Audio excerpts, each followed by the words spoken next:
ନବମା ଭଗବତୀ ଶରଣ। ଦର୍ଶକ ବନ୍ଧୁ, 12 ଅଧିପତି ଭୁବନ ଭାସ୍କର ସୂର୍ଯ୍ୟନାରାୟଣଙ୍କୁ ନମନ କରି ଜାଣିବା ଆଜିର ରାଶିଫଳ ବିଷୟରେ। ସର୍ବପ୍ରଥମେ ଜାଣିବା ଆଜିର ରାଶି ନକ୍ଷତ୍ର ତଥା ପଞ୍ଚାଙ୍ଗ ବିଷୟରେ। ଆଜି ଭାଦ୍ରବ ମାସ ଶୁକ୍ଳପକ୍ଷ ଇଂରାଜୀ ତାରିଖ ସେପ୍ଟେମ୍ବର ମାସ 15 ତାରିଖ 2024 ମସିହା ରବିବାର। ଆଜି ଦ୍ୱାଦଶୀ ତିଥି। ଶ୍ରବଣ ନକ୍ଷତ୍ର ମକର ଚନ୍ଦ୍ର। ଅତିଗଣ୍ଡ ଯୁଗ ଭବକରଣ। ଦିବା 7 ଘଣ୍ଟା 32 ମିନିଟ୍ ପରେ ବାଳବକରଣ ଭୋଗ ହେବ। ଯୋଗିନୀ ନୈଋତ କୋଣରେ। ସନ୍ଧ୍ୟା 6 ଘଣ୍ଟା 12 ମିନିଟ୍ ପରେ ଦକ୍ଷିଣ ଦିଗରେ ରହିବେ। ଆଜି ମେଷ ରାଶିର ଘାତ 12 ଏବଂ ସିଂହ ରାଶିର ଘାତ ଚନ୍ଦ୍ର। ରାହୁକାଳ ଦିବା 4 ଘଣ୍ଟା 16 ମିନିଟ୍ରୁ ସନ୍ଧ୍ୟା 5 ଘଣ୍ଟା 48 ମିନିଟ୍ ମଧ୍ୟରେ। ମାହେନ୍ଦ୍ର ବେଳା ଦିବା 12 ଘଣ୍ଟା 55 ମିନିଟ୍ରୁ ଦିବା 1 ଘଣ୍ଟା 44 ମିନିଟ୍ ମଧ୍ୟରେ। ରାହୁକାଳରେ କୌଣସି ଆନୁଷ୍ଠାନିକ ମାଙ୍ଗଳିକ ଶୁଭ କାର୍ଯ୍ୟ କରିବା ଶାସ୍ତ୍ର ସମ୍ମତ ନୁହେଁ। ଏଣୁକରି ମାହେନ୍ଦ୍ର ବେଳାଟି ସର୍ବୋତ୍ତମ। କାରଣ ମାହେନ୍ଦ୍ର ବେଳାଟି ଶ୍ରୀହରି ବିଷ୍ଣୁଙ୍କ ଅତି ପ୍ରିୟ ବୋଲି ଶାସ୍ତ୍ର ମାର୍ଗଦର୍ଶନ କରିଥାଏ। ଆଜିର ଗ୍ରହସ୍ଥିତି: ବୃହସ୍ପତି ବୃଷ ରାଶିରେ, ମଙ୍ଗଳ ମିଥୁନ ରାଶିରେ, ରବି ବୁଧ ସିଂହ ରାଶିରେ, ଶୁକ୍ର କେତୁଯୁକ୍ତ ହୋଇକି କନ୍ୟା ରାଶିରେ, ଚନ୍ଦ୍ରମା ମକର ରାଶିରେ, ଶନି କୁମ୍ଭ ରାଶିରେ ଏବଂ ରାହୁ ମୀନ ରାଶିରେ ଗୋଚର କରିବେ। ଦର୍ଶକ ବନ୍ଧୁ, ଆଜି 52 ଜୟନ୍ତୀ ଏବଂ ଶିବ ପ୍ରଦୋଷ ବ୍ରତ। ରାଶିଫଳ ଜାଣିବା ଆଗରୁ ଜାଣିବା ଆଜିର ଦିବ୍ୟ ଚିନ୍ତନ ବିଷୟରେ। ଦିବ୍ୟ ଚିନ୍ତନରେ ଅଛି ଜଣେ ଦର୍ଶକ ବନ୍ଧୁଙ୍କ ପ୍ରଶ୍ନ। ଦର୍ଶକ ବନ୍ଧୁ ଜଣକ ପ୍ରଶ୍ନ ରଖିଛନ୍ତି, ଜନ୍ମ ଜାତକରେ ସର୍ପାଘାତ ଯୋଗ କିପରି ନିର୍ଣ୍ଣୟ ହୋଇଥାଏ? ଉକ୍ତ ବିଷୟବସ୍ତୁ ନେଇକି ଆଲୋଚନା କରିବେ। ଦର୍ଶକ ବନ୍ଧୁ, ଜ୍ୟୋତିଷ ଶାସ୍ତ୍ର କହେ, ଜନ୍ମ ଜାତକରେ ଶତ୍ରୁ କ୍ଷେତ୍ରରେ ଯଦି ମଙ୍ଗଳ ଅବସ୍ଥାନ କରିଥାନ୍ତି କିମ୍ବା ଶତ୍ରୁଗ୍ରହ ନକ୍ଷତ୍ରରେ ଯଦି ଅବସ୍ଥିତ ହୋଇଥାନ୍ତି ଏବଂ ଅଷ୍ଟମ ସ୍ଥାନରେ ଯଦି ରହିଥାନ୍ତି, ପାପ ଗ୍ରହଙ୍କର ଦୃଷ୍ଟି ଯଦି ରହିଥାଏ, ତାହେଲେ ଜନ୍ମଜାତକ ସର୍ପାଘାତରେ ମୃତ୍ୟୁବରଣ କରିଥାଏ। ଯଦି ଜନ୍ମଜାତକରେ ସପ୍ତମେଶ ଶନି, ରବି ଏବଂ ରାହୁଙ୍କ ସହ ଏକତ୍ରୀକରଣ ଅବସ୍ଥାରେ କୌଣସି ରାଶିରେ ଅବସ୍ଥାନ କରିଥାନ୍ତି ଏବଂ ପାପ ଗ୍ରହଙ୍କର ଦୃଷ୍ଟି ରହିଥାଏ, ତାହେଲେ ବି ମଧ୍ୟ ଶଯ୍ୟା ସମୟରେ ସର୍ପାଘାତରେ ମୃତ୍ୟୁ ହୋଇଥାଏ। ଜନ୍ମଜାତକରେ ମଙ୍ଗଳ ଏବଂ ଶନି, ରବି, ରାହୁଙ୍କୁ ନେଇକି ସର୍ପାଘାତ ଯୋଗ ନିର୍ଣ୍ଣୟ କରାଯାଇଥାଏ। ବିଶେଷ କରି ଜନ୍ମଜାତକରେ ମଙ୍ଗଳ ସହିତ ଚନ୍ଦ୍ର ଏକତ୍ରୀକରଣ ହୋଇକି ଅଷ୍ଟମ ସ୍ଥାନ, ଯାହାକି ତ୍ରିକ ସ୍ଥାନରେ ଥିଲେ ପ୍ରବଳ ଦୋଷଯୁକ୍ତ ହୋଇଯାନ୍ତି। ସେହି ପ୍ରକାର ସପ୍ତମ ସ୍ଥାନରେ ଶନି ଏବଂ ରାହୁ ଏକତ୍ରୀକରଣ ହୋଇଗଲେ, ବିଶେଷ କରି ଅଷ୍ଟମ ସ୍ଥାନରେ କିମ୍ବା ଷଷ୍ଠ ସ୍ଥାନରେ ଯଦି ରହିଥାନ୍ତି, ତାହେଲେ ଜନ୍ମଜାତକ ନିଶ୍ଚିତ ରୂପେ ସର୍ପଠାରୁ ଆଘାତ ପ୍ରାପ୍ତି କରିଥାଏ। ଇଏ ଥିଲା ଆପଣଙ୍କ ପ୍ରଶ୍ନ। ଏବେ ଆସନ୍ତୁ ଜାଣିବା ଆଜିର ରାଶିଫଳ ବିଷୟରେ। ରାଶିଫଳଟି ଆପଣଙ୍କ ଚନ୍ଦ୍ର ରାଶି ଉପରେ ଆଧାରିତ।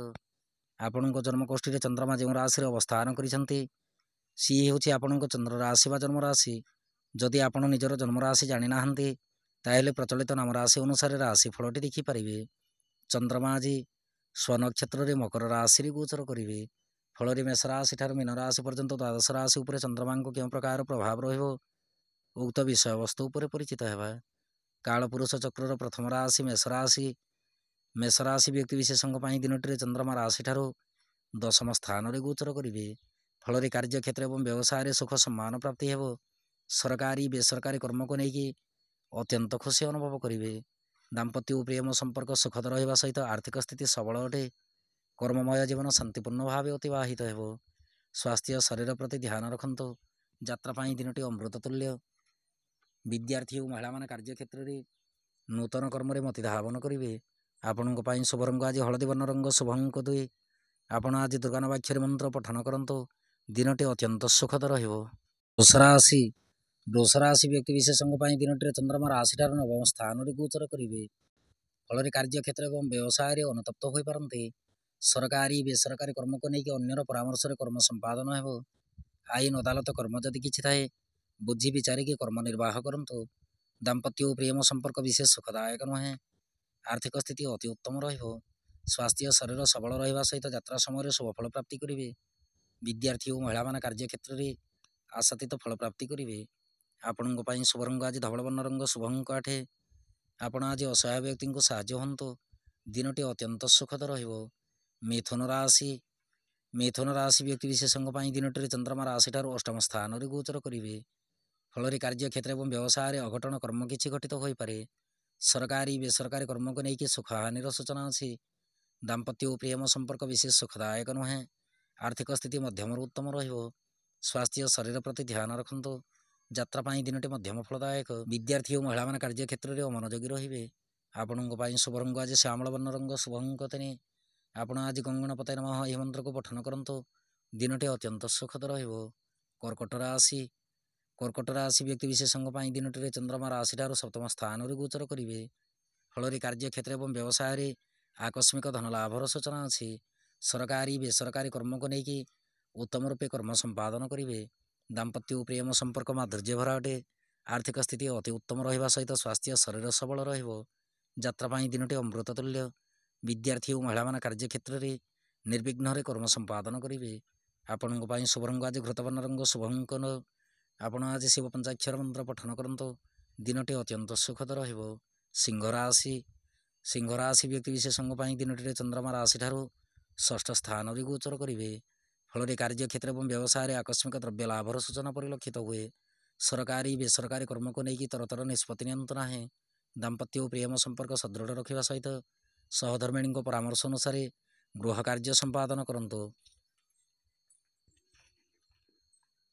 ଆର୍ଥିକ ସ୍ଥିତି ବିଶେଷ ସୁଖଦାୟକ ନହେଲେ ମଧ୍ୟ ଦୁଃଖଦ ନୁହେଁ। ସ୍ୱାସ୍ଥ୍ୟ ଶରୀର ଅତି ଉତ୍ତମ ରହିବ।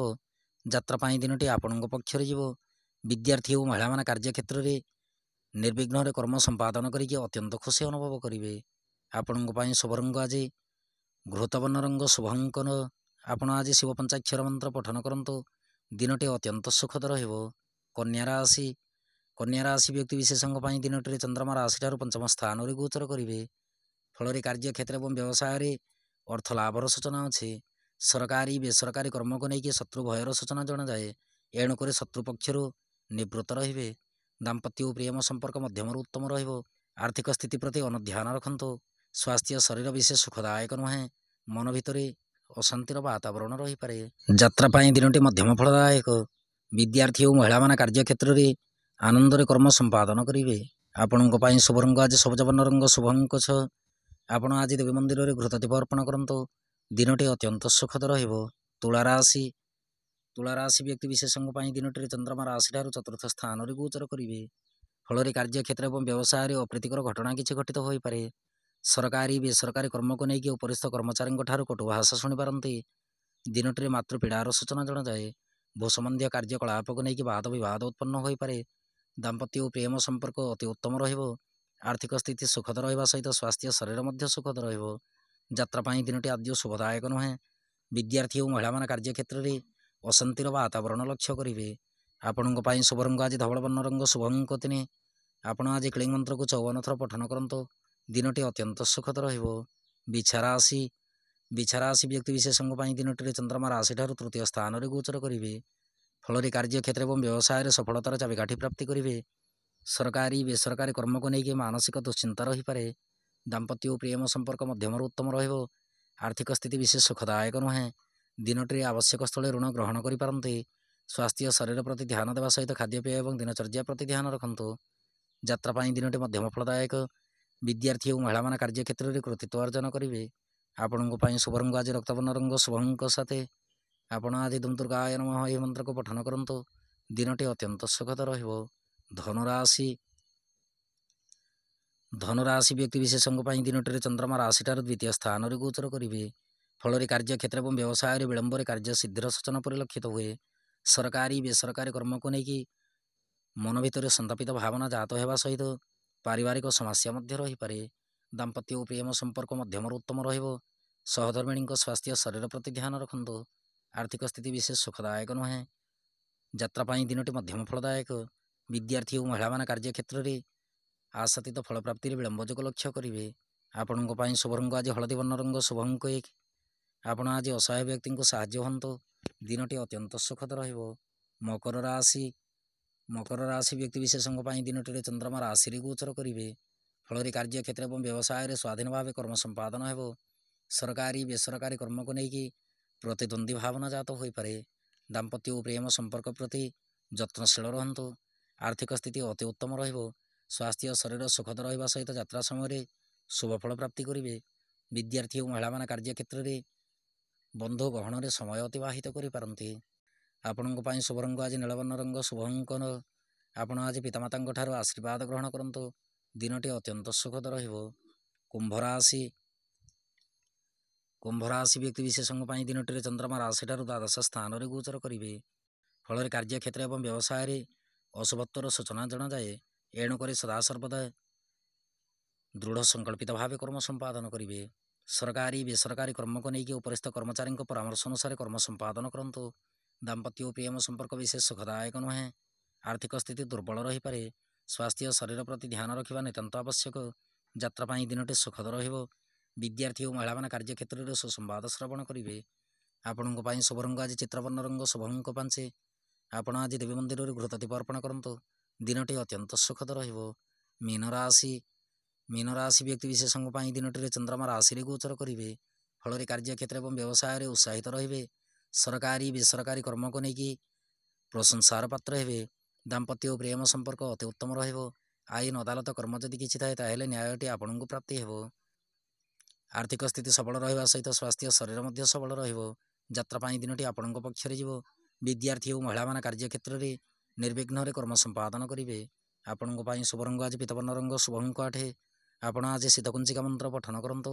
ଦିନଟି ଅତ୍ୟନ୍ତ ସୁଖଦ ରହିବ। ଦର୍ଶକ ବନ୍ଧୁ, ଇଏ ଥିଲା ମେଷ ରାଶି ଠାରୁ ମୀନ ରାଶି ପର୍ଯ୍ୟନ୍ତ ଦ୍ୱାଦଶ ରାଶିର ରାଶିଫଳ ଏବଂ ଆଜିର ଦିବ୍ୟ ଚିନ୍ତନ। ଏବେ ଅନୁମତି ଦିଅନ୍ତୁ। ନବମା ଭଗବତୀ ଶରଣ।